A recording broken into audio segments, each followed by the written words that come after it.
U ime Otca i Sina i Duha Svetoga. Amen. Dragi vjernici, nadbiskup Stepinac u svojim propovjedima o Svetom Josipu, koje je sastavio tijekom svog zatočeništva, kada je bio osuđen svoje vjernosti Kristu i crkvi, sastavio je te propovjedi na temu litanija, znači u svakom zazivu je sastavio jednu propovjed, pa onda jedna ima i o zazivu Sveti Josipe uzore radnika, exemplar opificum.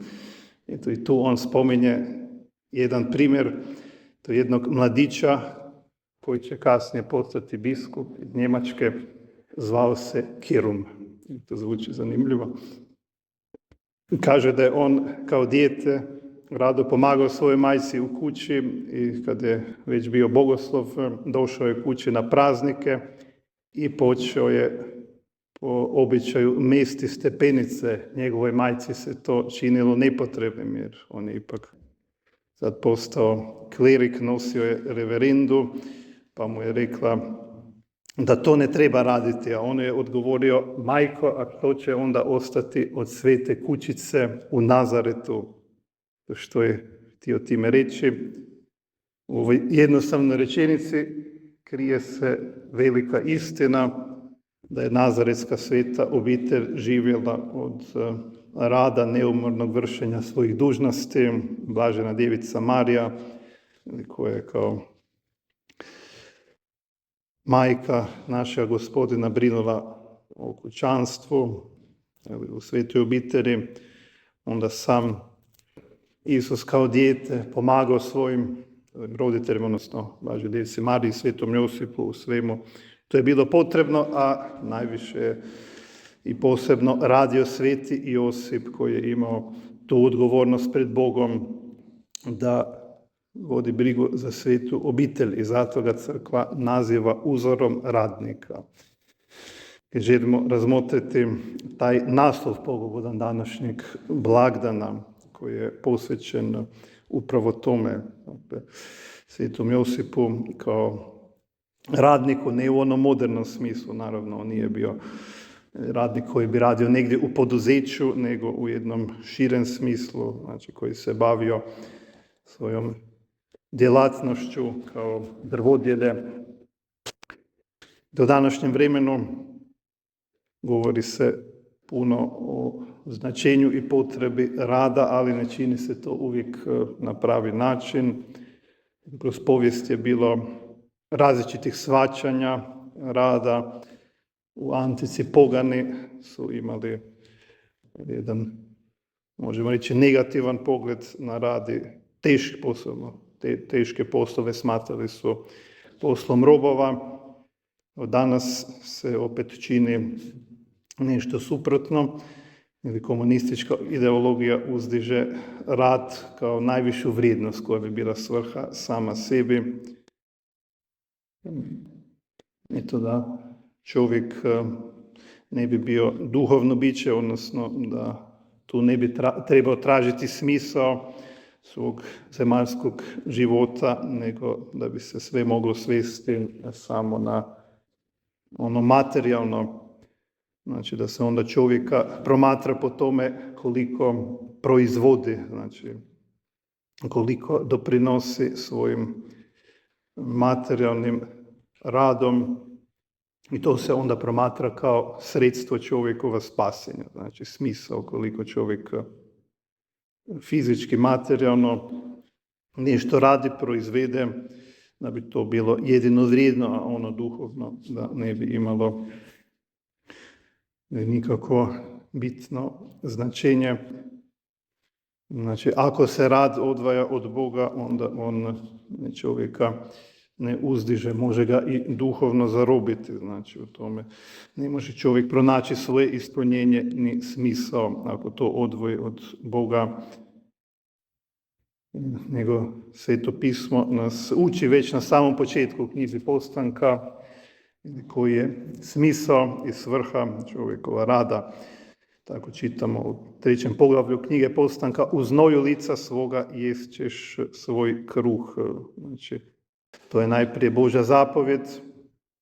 Bog čovjeku nalaže da treba raditi, dakle treba vjerno vršiti svoje staleške dužnosti, tako ispunjavati Božju volju. I to onda radi također pokora za čovjekove grijehe zbog svoje težine i napora. To čovjek može prikazati kao zadovoljština za svoje grijehe koje je Boga uvrijedio. Rad nas štiti od lijenosti, jer često ako se kaže čovjek ne zna što bi radio kad nema posao, onda mu ga đavao nađe. Dakle, da nastojimo u svemu vršiti Božju volju, činiti ono što Bog od nas traži. To će biti zaštita od lijenosti, pada u daljnje grijehe i to je onda put našeg posvećenja. Ako to prikažemo Bogu, i taj primjer možemo pronaći upravo u svetom Josipu, koji je sve što je činio zbog Boga. Dakle, nije to činio zbog slave, da bi mu se ljudi divili.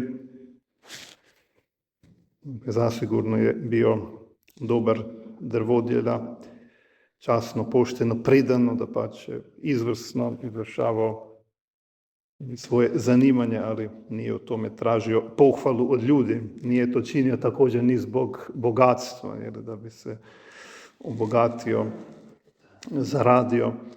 Iako Bog je to mogao providjeti sveti obitelji, mogao joj dati sva bogatstva ovoga svijeta, ali kao što znamo, svete obitelji živjela vrlo skromno, jednostavno. Nije to sveti Josip činio zbog sebe, da bi u tome tražio neku osobnu čast, nego je sve činio zbog Božje slave, odnosno radi djeteta Isusa koje je bilo samo središtu kao sin Božji u svetoj obitelji.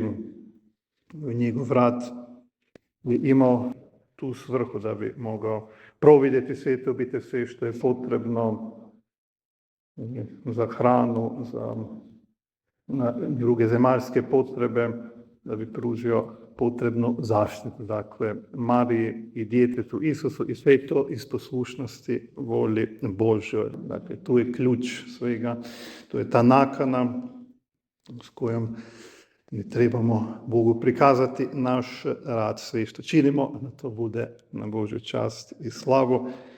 Znači, rad ne dobiva svoju vrijednost sam po sebi, nego s obzirom na svoju nakanu ili po onome za koga se čini. Ako to činimo radi Boga, onda će naša djela na taj način postati posvećena. To je ono što želimo činiti u našem svakodnevnom radu, izvršavanju naših dužnosti, kao što nam kaže sveti Pavao u poslanici Kološanima.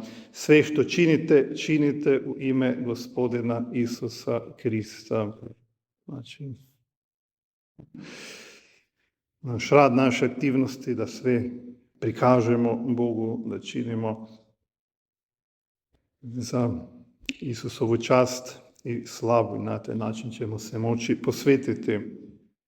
Jednom prilikom jedan svećenik je rekao jednom momku koji je radio u tiskari, slagao slova u stroj za tiskanje, da svako to malo djelo, ako on čini iz ljubavi prema Bogu, ili svaki taj čin ako prikaže Bogu, onda može na dan učiniti 1000 djela koja su zaslužna za nebo. Znači svaki taj mali čin, staviti jedno slovo unutra u stroj, može biti zaslužan za nebo. Tako možemo rasti u Božoj milosti i posvećivati se. Na taj način možemo učiniti puno zaslužnih djela. Znači, ako svako izričito prikažemo Bogu i ako imamo tu nakanu, to će onda postati zaslužno za naše spasenje. I onda je taj mladić kasnije posvjedočio tom svećeniku, jer posao mu je bio zamoran, Nije to bilo ništa spektakularno, nego jednostavno raditi isto. Mehanički posao, možemo reći, onda je rekao, onda je tu pronašao novi, viši smisao svog rada i da to svaki dan ide sve lakše. I da je tu pronašao onu pravu utjehu i ispunjenje zato što to čini za Boga. Dakle, to je ključ svetosti, to je jednostavna formula. Bog od nas ne traži izvanredna djela, nego da ono što činimo, obične redovne stvari, naše svakidašnje dužnosti, da to činimo iz ljubavi. I da ako čovjek radi bez Boga, onda je to uzaludan trud, onda tu nema onog pravog blagoslova. U tome nam također svjedoči Sveto pismo. Kad se gradio Babilonski toranj, onda je tu sudjelovalo puno ljudi, jer bio je zahtjevan posao, ali nije se to činilo za Božju slavu i onda u konačnici nije bilo blagoslova i sve je propalo. Bog je pomrsio jezike ovim ljudima koji su se uzaholili i htjeli učiniti nešto što je protivno Božjem planu. S druge strane, ako činimo stvari Bogu za ljubav, za njegovu čast i slavu, to će onda postati blagoslovljeno. Možemo to promotriti u primjeru bitke između Davida i Golijata. David koji je bio nizak stasom, a nasuprot njemu Golijat kao grdosija, snagator, znači koji je nosio oružje, a David samo s običnom pračkom. I samo da je David imao to pouzdanje da je Bog s njime i da će mu on dati blagoslov i doista uspio je pobijediti neprijatelja. Dakle, Bog je blagoslovio njegov napor i nastojanje da mu služi.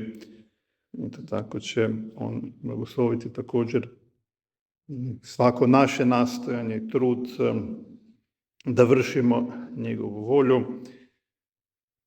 I tako nas, dakle, Sveti Josip uči tome da svaki naš rad moramo započeti i završiti s tom nakanom, da to pridamo Bogu.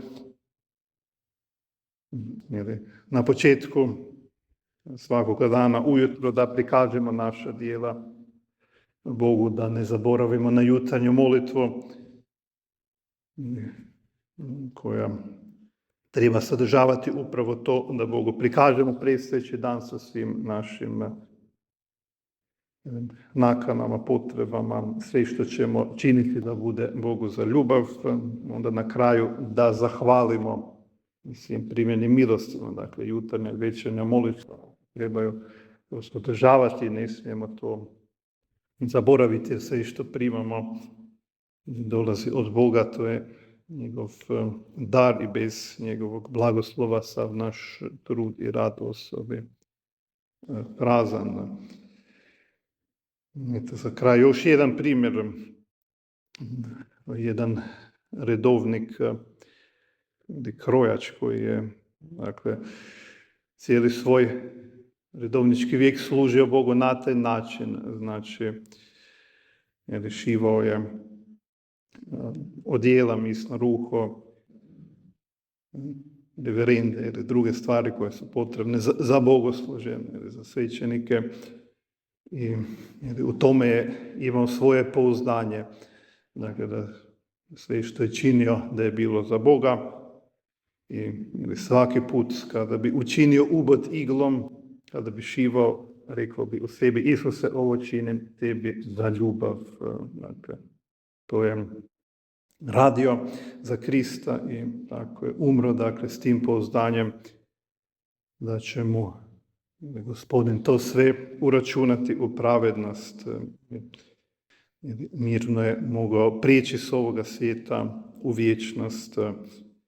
I tako nas, dragi vjernici, Sveti Josip uči da sav naš rad trebamo započeti s Kristom, znači s tom nakanom da služimo Bogu, da u tome ustremo i da, tako reći, naš rad postane posvećen ili žrtva koju ćemo Bogu prikazati. To će onda postati zasluge koje će nam se uračunati kao nagrada. Zato želimo preporučiti tom nakanom sve naše potrebe Svetom Josipu koji je uzor radnika, da bismo strpljivo i postojano mogli vršiti naše dužnosti po njegovom primjeru i na taj način zadobiti od Gospodina blagoslov. Amen. U ime Otca i Sina i Duha Svetoga. Amen. Consolamini populi meius, cito veni et salus tua, quare mero